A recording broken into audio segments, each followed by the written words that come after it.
시댁에서 쫓겨난 며느리 반전의 결말. 지금 제가 살고 있는 이 펜트하우스. 1년 전만 해도 시댁에서 쫓겨나 친정으로 도망치듯 돌아갔던 그 며느리가 맞습니다. 시어머니가 저를 내쫓을 때 마지막으로 하신 말씀이 아직도 귀에 생생해요. 너 같은 애가 우리 며느리라니 정말 창피하다. 그런데 지금은 그분이 매일 제게 전화를 하십니다. 무릎 꿇고 용서를 빌면서 말이에요. 시댁살이의 시작. 결혼한 지 이제 6개월. 저는 남편 준호와 함께 시댁에서 살기 시작했어요. 시아버지는 일찍 돌아가셔서 시어머니 혼자 계셨고 자연스럽게 저희 부부가 모시고 살게 되었죠. 처음 시댁 문을 들어설 때의 그 떨림을 아직도 기억해요.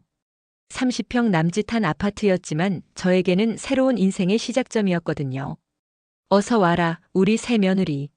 시어머니는 60대 중반의 단아한 분이셨어요. 첫인상부터 너무 다정하셨죠. 제 손을 꼭 잡으시면서 반가워하시는 모습이 인상 깊었어요. 앞으로 잘 부탁드려요, 어머님. 그래, 우리 이제 진짜 가족이구나. 준호 엄마 되기까지 얼마나 고생했는데 이제 좋은 며느리 얻어서 든든하다. 남편 준호도 다정한 사람이었어요. 회계사로 일하면서 성실하게 가정을 지키려고 노력하는 모습이 보기 좋았죠. 여보, 우리 엄마 좀 까다로우실 수도 있는데 이해해줘. 당연하지, 어머님을 잘 모셔야지. 첫 한 달은 정말 행복했어요. 시어머니는 제가 하는 모든 일에 고마워하셨고, 저도 진심으로 어머님을 모시려고 노력했어요. 매일 아침 일찍 일어나서 어머님 드실 미역국을 끓이고 저녁에는 함께 TV를 보면서 담소를 나누곤 했죠. 우리 며느리 참 착하네. 준호가 복이 많아. 그때만 해도 정말 완벽한 시댁살이라고 생각했어요. 처음엔 다정했던 시어머니. 시어머니는 정말 자상한 분이셨어요. 제가 감기에 걸렸을 때는 직접 생강차를 끓여주시고 회사에서 힘든 일이 있을 때는 따뜻하게 위로해 주시기도 했죠. 우리 며느리 회사에서 스트레스 받지 마. 집에서라도 편히 쉬어. 감사해요, 어머님. 어머님이 계셔서 정말 든든해요. 시어머니는 요리도 정말 잘하셨어요. 특히 김치찌개는 제가 먹어본 것 중에 최고였죠. 어머님, 이 김치찌개 레시피 좀 알려주세요. 그래, 우리 며느리가 배우고 싶다면 다 가르쳐 줄게. 준호가 어릴 때부터 이 김치찌개를 제일 좋아했거든. 저는 열심히 시어머니께 요리를 배웠어요. 김치찌개뿐만 아니라 갈비찜, 잡채, 전 부치는 법까지. 하나하나 정성스럽게 가르쳐 주셨죠. 주말이면 함께 시장에 가서 장을 보기도 했어요. 며느리야, 이 고등어가 싱싱하네. 오늘 저녁에 구워 먹자. 좋아요, 어머님. 저도 고등어 굽는 법 배우고 싶었어요. 그때는 정말 친엄마, 친딸 같은 사이였어요. 남편 준호도 그런 저희 모습을 보며 흐뭇해했죠. 엄마, 우리 와이프 어때요? 아주 좋다. 참 착한 애야. 내가 잘 만났어. 그런 평화로운 나날들이 2개월 정도 지속되었어요. 하지만 천천히 아주 조금씩 변화가 시작되고 있었죠. 점점 커지는 갈등의 불씨. 변화는 사소한 것부터 시작되었어요. 처음에는 제가 예민한 건가 싶을 정도로 미묘한 변화였죠. 아침에 시어머니께 인사를 드리면 예전처럼 환하게 웃으시지 않았어요. 어머님, 안녕히 주무셨어요? 응. 잤어. 예전 같으면 우리 며느리 왔구나, 잘 잤다고 다정하게 대답해 주셨는데 점점 대답이 짧아졌어요. 그리고 제가 하는 일에 대한 평가도 달라지기 시작했어요. 어머님, 미역국 끓여드렸어요. 미역을 너무 많이 넣었네. 국물이 텁텁해. 죄송해요. 다음에는 좀 적게 넣을게요. 그리고 간도 좀 싱거워. 준호는 원래 짭짤한 걸 좋아하는데. 처음에는 정말 제가 요리 실력이 부족한 건가 싶어서 더 열심히 하려고 노력했어요. 하지만 아무리 노력해도 뭔가 만족스러워하지 않으시는 것 같았어요. 어머님, 오늘은 갈비찜 어떠세요? 고기가 좀 질긴 것 같은데? 압력 솥에 더 오래 돌렸어야 했나 보네. 네, 다음에는 더 신경 쓸게요. 그리고 청소에 대한 지적도 시작되었어요. 며느리야, 거실 청소할 때 소파 밑까지 해야지. 먼지가 많이 쌓였네.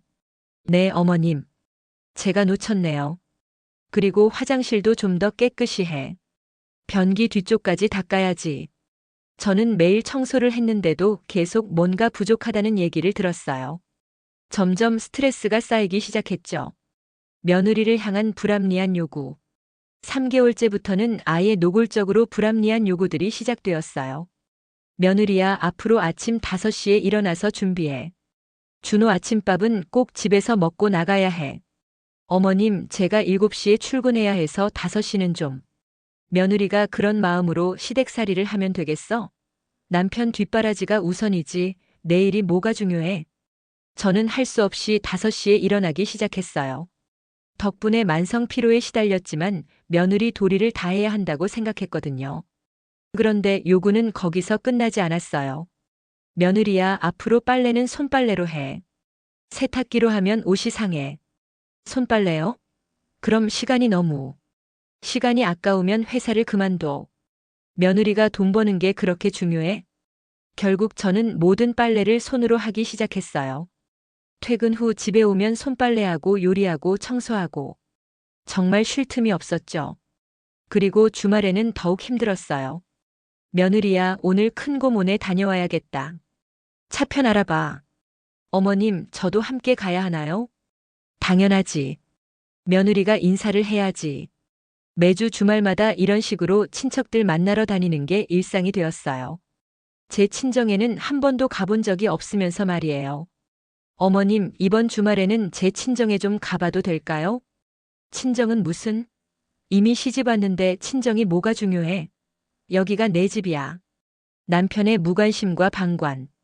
가장 힘들었던 건 남편 준호의 태도였어요. 제가 아무리 힘들다고 호소해도 시어머니 편만 들었거든요. 여보, 너무 힘들어요. 매일 5시에 일어나니까 몸이 견디기 힘들어요. 그래도 엄마 말씀인데. 조금만 참아봐. 그리고 손빨래도 너무 힘들어요. 회사에서 돌아오면 할 일이 산더미예요. 엄마가 옷 상한다고 하시니까. 우리 엄마가 워낙 깔끔하신 분이거든. 준호는 항상 어머니 편이었어요. 제가 힘들다고 하면 조금만 참아달라, 엄마를 이해해달라는 말만 반복했죠. 여보, 이번 주말에 제 친정 좀 갔다 와도 될까요? 글쎄, 엄마가 싫어하실 것 같은데. 왜요? 저도 친정 부모님 뵈고 싶어요. 결혼하면 시집이 집인 거잖아. 친정은 이제 남의 집이고. 준호의 말을 들으며 저는 정말 절망적이었어요. 남편마저 저를 이해해주지 않으니까 세상에 혼자 있는 것 같았죠. 어느 날 밤 저는 참다 못해 눈물을 흘렸어요. 여보, 저 정말 힘들어요. 이렇게 살면 안 될 것 같아요. 그냥 조금만 더 참아봐. 엄마도 나이가 많으시니까 이해해줘. 저도 사람이에요. 매일 이렇게 살면 언제 쓰러질지 몰라요. 그렇게 과장하지 마. 다른 며느리들도 다 그렇게 살아. 준호는 제 마음을 전혀 이해하려고 하지 않았어요. 갈등이 폭발하는 순간. 결정적인 사건은 제가 감기 몸살로 40도 열이 났던 날이었어요. 회사에서 조퇴를 하고 집에 왔는데 시어머니가 화를 내셨어요. 며느리가 이렇게 약해서 어떻게 살아? 감기 하나로 회사도 못 가고. 어머님, 열이 너무 심해서 회사에서 집에 가라고 했어요. 핑계야, 핑계. 요즘 며느리들은 다 이래. 조금만 아파도 난리야. 저는 정말 심한 몸살이었는데도 시어머니는 이해해주지 않으셨어요. 그래도 저녁은 해야지. 준호가 들어올 텐데 밥이 없으면 어떻게 해? 어머님, 정말 몸이 너무 아파요. 오늘 하루만 부탁드려요. 하루? 며느리가 그런 마음으로는 안 되지. 아픈 게 뭐가 대단해? 결국 저는 40도 열이 나는 상황에서도 부엌에 서서 저녁을 준비했어요. 중간에 어지러워서 쓰러질 뻔했는데도 말이에요. 그런데 그날 저녁 더 큰 충격이 기다리고 있었어요. 남편이 돌아와서 밥을 먹다가 갑자기 화를 냈어요. 이 국 뭐야? 맛이 이상한데? 미안해, 몸이 아파서. 몸이 아프면 더 신경 써야지. 이런 걸 어떻게 먹어? 시어머니도 거들었어요. 그러게 말이야. 며느리 정신이 없나 봐.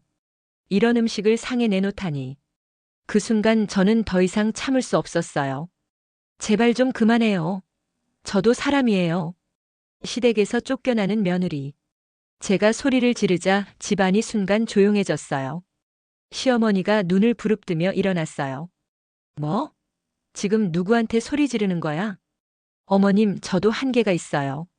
40도 열이 나는데도 밥을 해드렸는데. 그게 뭐가 대단해? 며느리 도리를 한 건데 뭘 내세워? 도리요? 이게 정말 도리예요? 저를 사람 취급도 안 하시면서. 시어머니의 얼굴이 일그러졌어요. 지금 나한테 대드는 거야? 이 집에서 나를 누구라고 생각하는 거야? 어머님이시지만 저도 인격이 있는 사람이에요. 그때 준호가 끼어들었어요. 여보, 엄마한테 왜 그래? 사과해. 사과요? 제가 뭘 잘못했다고 사과를 해요? 며느리가 시어머니한테 소리 지른 게 잘못 아니야? 저는 정말 허탈했어요. 남편마저 저를 이해하지 못하니까 말이에요. 시어머니가 더욱 화를 내셨어요. 됐어, 됐다고. 이런 며느리는 필요 없어. 당장 짐 싸서 나가. 어머님, 나가라고. 너 같은 애가 우리 며느리라니 정말 창피하다.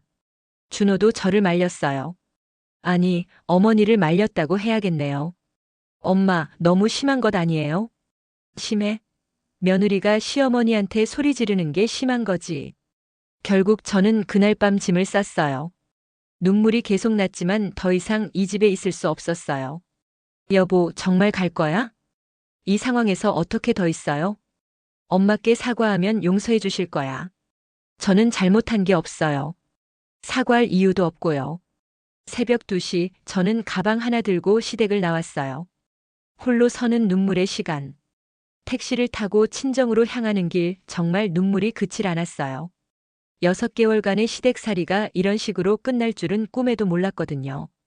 친정에 도착했을 때는 새벽 3시였어요. 부모님이 깜짝 놀라며 문을 열어주셨죠. 얘야, 무슨 일이야? 이 시간에 왜? 엄마. 저는 엄마 품에 안겨서 한참을 울었어요. 다음 날 부모님께 모든 상황을 설명했어요. 그런 일이 있었구나. 우리 딸이 고생했네. 아빠, 제가 잘못한 걸까요? 아니다. 내가 잘못한 게 아니야. 너무 참고 산 거야. 어머니도 저를 위로해 주셨어요. 이제 여기서 좀 쉬어. 마음 정리되면 그때 생각해보자. 하지만 저는 계속 자책했어요. 정말 제가 며느리 도리를 제대로 못한 건 아닐까, 좀 더 참았으면 해결될 문제는 아니었을까. 준호에게서 전화가 몇 번 왔지만 받지 않았어요. 문자로는 집에 들어오라고 하고 어머니께 사과하라고 했지만 저는 응답하지 않았죠. 일주일 후 준호가 친정으로 찾아왔어요. 여보, 이제 그만 집에 가자. 집이요? 어디가 제 집이에요? 우리 집이잖아. 저를 쫓아낸 집이 제 집이라고요? 준호는 여전히 이해하지 못하고 있었어요. 엄마한테 사과하면 다 해결돼. 저는 잘못한 게 없어요. 사과할 이유가 없어요. 결국 준호는 빈손으로 돌아갔어요. 친정의 따뜻한 품. 친정에서 지낸 한 달은 정말 오랜만에 평안한 시간이었어요. 아침에 일어나서 누군가 눈치를 볼 필요도 없고 하고 싶은 일을 할 수 있었죠. 딸, 오늘은 뭐 하고 싶어? 그냥 엄마랑 같이 있고 싶어요. 어머니와 함께 시장에 가서 장을 보고 같이 요리하고 TV 보면서 담소를 나누는 것만으로도 행복했어요. 엄마, 제가 너무 이기적이었나요? 무슨 소리야? 내가 당연한 권리를 주장한 거지. 하지만 며느리로서 좀 더 참았어야 했나? 참는 것도 한계가 있어. 내가 사람인데 기계가 아니잖아. 아버지도 저를 많이 위로해 주셨어요. 딸아, 내가 원하는 대로 살아. 아빠가 뒤에서 응원할 테니까. 그런 부모님의 사랑 덕분에 저는 조금씩 마음을 추스렸어요. 그리고 앞으로 어떻게 살아야 할지 진지하게 고민하기 시작했죠. 준호는 계속 연락을 했지만 매번 똑같은 말만 반복했어요. 집에 돌아오라, 어머니께 사과하라. 한 달 후 저는 결단을 내렸어요. 삶을 다시 세우는 결단. 이혼할게요. 준호에게 전화해서 짧게 말했어요. 뭐라고? 이혼? 네, 이혼하죠. 갑자기 무슨 소리야? 왜? 저희는 가치관이 너무 달라요. 앞으로도 행복할 수 없을 것 같아요. 준호는 당황했지만 저는 이미 마음을 정했어요. 이혼 절차를 밟으면서 저는 새로운 계획을 세웠어요. 그냥 평범한 직장인으로 살기보다는 뭔가 의미 있는 일을 하고 싶었거든요. 어릴 때부터 요리에 관심이 많았던 저는 요리 학원에 등록했어요. 전문적으로 요리를 배우고 싶었거든요. 딸아, 정말 요리사가 되고 싶어? 네, 엄마. 시댁에서 힘들게 요리하면서도 요리 자체는 좋았거든요. 6개월간 요리를 배우면서 저는 새로운 꿈을 키웠어요. 언젠가는 제 레스토랑을 열고 싶다는 꿈이었죠. 그런데 요리 학원에서 운명적인 만남이 있었어요. 안녕하세요. 저는 김성민이라고 해요. 같은 반에서 요리를 배우는 남자분이었어요. 나중에 알게 된 일이지만 그분은 프랜차이즈 사업을 하는 사업가였어요. 저는 이지은이에요. 요리에 정말 재능이 있으시네요. 혹시 요리사가 꿈이세요? 네, 언젠가는 제 레스토랑을 열고 싶어요. 성민 씨는 정말 신사적이고 배려심 많은 분이었어요. 준호와는 완전히 다른 스타일의 남자였죠. 반전의 결말, 새로운 시작. 성민 씨와 알게 된 지 1년 후, 저는 정말 꿈에도 생각지 못한 기회를 얻었어요. 지은 씨, 제가 새로운 레스토랑 사업을 시작하려고 하는데 파트너로 함께 하실 생각 없으세요? 파트너요? 네, 지은 씨의 요리 실력을 보니까 정말 훌륭하세요. 저는 사업 쪽을 맡고 지은 씨가 주방을 책임져 주시면 어떨까요? 저는 믿을 수 없었어요. 시댁에서 쫓겨나 절망했던 제가 이런 기회를 얻게 될 줄은 꿈에도 몰랐거든요. 레스토랑 사업은 대성공이었어요. 제가 만든 요리들이 입소문을 타면서 예약이 밀려들기 시작했거든요. 6개월 후 저희는 두 번째 매장을 열었어요. 그리고 1년 후에는 세 번째 매장까지. 성민 씨와 저는 비즈니스 파트너에서 시작해서 자연스럽게 연인이 되었고 결국 결혼까지 하게 되었어요. 지금 저는 5개의 레스토랑을 운영하는 성공한 사업가가 되었어요. 그리고 강남에 펜트하우스를 사서 살고 있죠.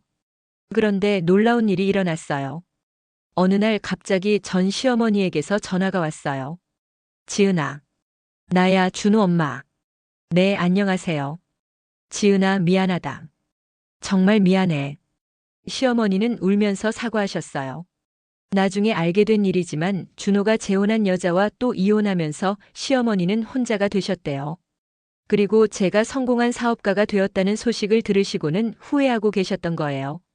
지은아, 다시 돌아올 수는 없겠니? 준호도 후회하고 있어. 어머님, 저는 이미 재혼했어요. 그리고 지금 정말 행복해요. 그래도 그때 내가 너무 했었구나. 저는 시어머니를 원망하지 않았어요. 오히려 그때 그 일이 있었기에 지금의 제가 있는 거니까요. 준호도 몇 번 연락해서 다시 만나자고 했지만 저는 정중히 거절했어요. 지금 저는 성민 씨와 함께 정말 행복한 결혼 생활을 하고 있어요. 서로를 존중하고 배려하는 관계죠. 여보, 오늘 새로운 메뉴 어땠어? 정말 대단해요. 당신은 정말 천재 요리사야. 이런 대화를 나누며 함께 사업도 키워나가고 있어요. 가끔 생각해요. 만약 그때 시댁에서 쫓겨나지 않았다면 지금의 저는 없었을 거라고 말이에요. 진정한 깨달음. 지금 돌이켜보면 그때 시댁에서 쫓겨난 것은 저에게 최고의 선물이었어요. 만약 그때 계속 참고 살았다면 지금도 그 답답한 일상에 갇혀 살고 있었겠죠. 어제는 정말 놀라운 일이 있었어요. 제가 운영하는 레스토랑에 손님으로 준호가 왔더라고요. 혼자서요. 지은아. 준호 씨. 오랜만이에요. 준호는 많이 초라해 보였어요.